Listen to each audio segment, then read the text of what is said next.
Hello, everyone, and welcome back to another Code Rhetoric with Tam Talk car conversation. And on today's video, we will be focusing on coding productivity. So I'll be sharing a few strategies and tips that I've utilized to help me meet or even surpass a coding requirement for a particular organization. And then I'll also kind of share with you some strategies and tips that some of my colleagues recommend as well. So to get started, we're going to start with first thing first. What is the productivity requirement? So every organization or every coding department has a different productivity requirement based upon the type of the type of specialties, the body of work that you'll be coding, whether that be inpatient, outpatient, or if you're like dealing with some, I'm saying surgeries, same day surgeries, ASCs, inpatient services. So it really depends on the type of work or the body of coding that you'll be coding. So that's the first thing first. So again, every standard or productivity standard is different for every healthcare organization. So that's the first thing we need to find out. So before, I would say even before agreeing to work with a particular organization, you want to make sure you understand or know what their coding requirement is or coding productivity requirement is, because if it's something that you are unable to meet, that'll save you the trouble from being terminated from a particular role because you're not meeting the coding productivity requirement. Okay, so that's the first thing. The second thing is, okay, once you realize what those coding requirements are, you want to make sure, again, you want to make sure that you're able to meet it, that you have the proper equipment to do so, such as, do you have the internet or the Wi-Fi? Do you have the computer? Do you have all the tools or resources readily available so that you can meet those requirements, right? Because again, and then it will also go back to the type of work that you're coding. Again, because every specialty has different strengths and weaknesses, or I would say time frames when it comes to coding. And a good example of that would be surgery. So for those of you who have coded surgeries, you know that there's a minor surgery and a major surgery. So there is a big difference. And so you can't just assume when you're coding for surgery, because you have to actually read through the actual operative report, the entire operative report, to determine what codes should be selected. And so it may take time. So depending on what your reading speed is, that may take a little longer. So I would recommend, for example, if a coding department or coding leadership, they were trying to establish coding productivity standards or policies, that they should possibly sit with each coder for each specialty and just kind of gauge or test or you obviously assess how long it would typically take for a coder to code a specific body of work.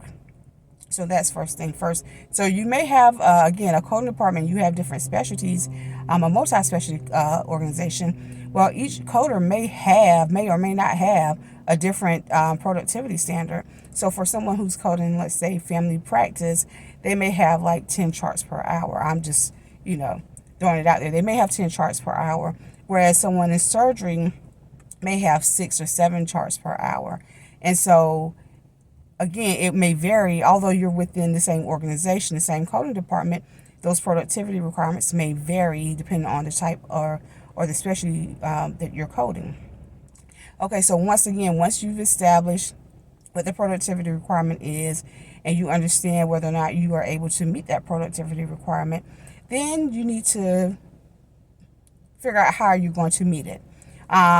Some of us, we think short term because our attention spans are a little shorter these days with all the information coming at us.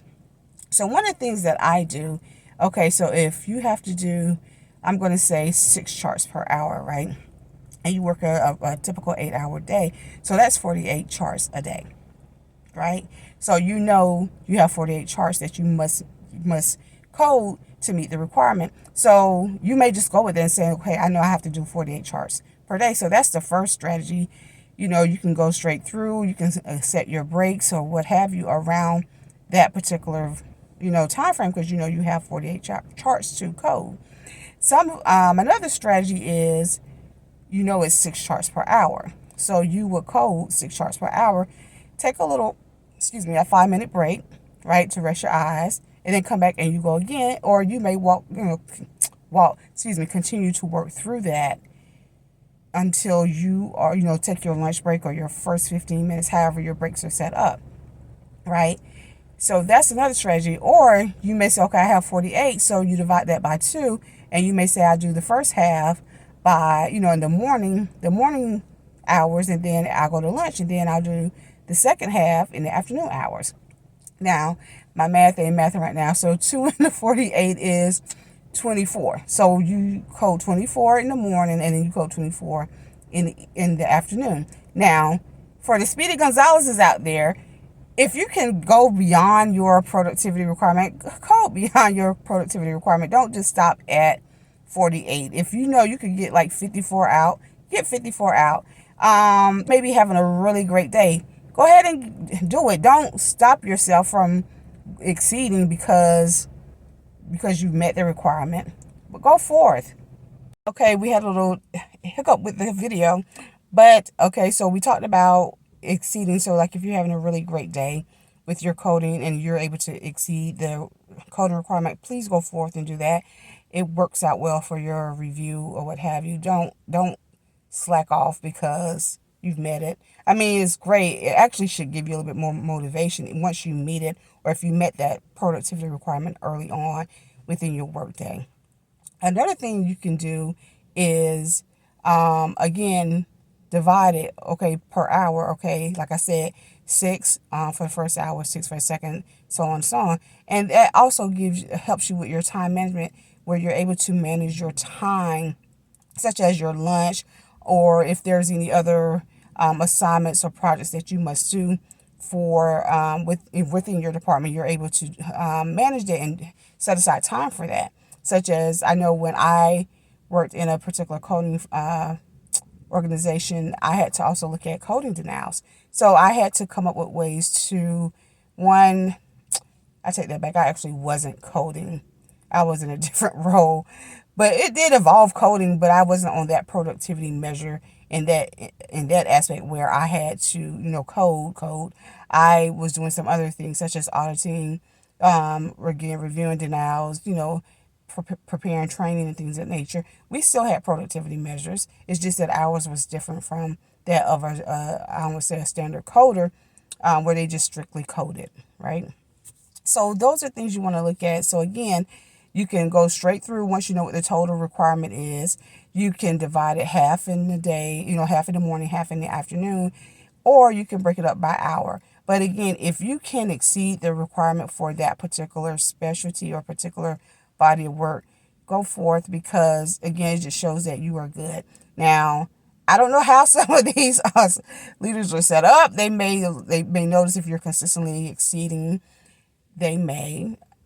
We're not going to go there because I'm not even going to speak that negativity over here. But keep track of your work. Keep track of your productivity. And then also I have the Coders Cafe. I don't know if you've heard of that. That is like a virtual workspace or co-working space where you can go in, and we have a timer, or we call it the Promodoro style, where you're able to track your productivity or manage your productivity. Only you can see that. Although it's a virtual working space, only you can see that, and you can have I don't want to say evidence. You have it documented where you met your productivity or created a strategy to help you exceed or succeed at winning at the coding productivity game. And I always say this, quality over quantity. I value quality over quantity. It doesn't matter what I would say the requirement is. I mean, you want to meet your requirement, but at the end of the day, you want to make sure you're putting out quality coding, right? Quality over quantity.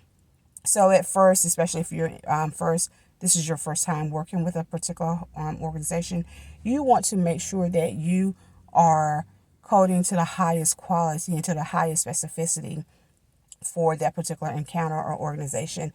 And once you establish your quality standard, then you will be able to improve your coding productivity standard. Because here's the thing, I know a lot of us fear that we may get reprimanded or terminated because our productivity measure isn't met. You will also get reprimanded or terminated if your quality of coding is not met. So so I just want to go on record and say your productivity is actually being evaluated. So is the quality of your work by a coding auditor. So we want to make sure we're meeting both standards. So, but if I had to choose which one to go with first, I would recommend focusing on the quality of your work. And like I said, ask for help. Be sure to ask for help. And then once you've done that and you're comfortable with the body of work that you're coding, then you can focus on meeting that coding productivity standard. And then you, again, practice makes perfect. And I'll be sure to leave that link for the virtual coding workspace. It is free, so you're able to enter it at any time. Although my thing says a 2 hour limit, but it's open 24/7. Whether you are a coding student studying, you can go in there, and we have like a little jazz music, little white music to kind of help you focus. Or if you are a coding employee, you're still able to go in there and do your coding for the day. And again, we have that Promodoro style type of time management to help you gauge how long. Like, so for example, if you can only focus for 25 minutes and you need to take a break, then you can go back at 25 minutes and so forth and so on. But I'll leave that link for you to access it if you need it. So I'm going to go ahead and get the car and get the rest of my errands done for the day. So thank you for tuning in. Again, if you have any ideas or suggestions for or questions regarding the medical coding industry, please feel free, and I'll try to share my perspectives or tips for those particular questions. All right, yeah, take care.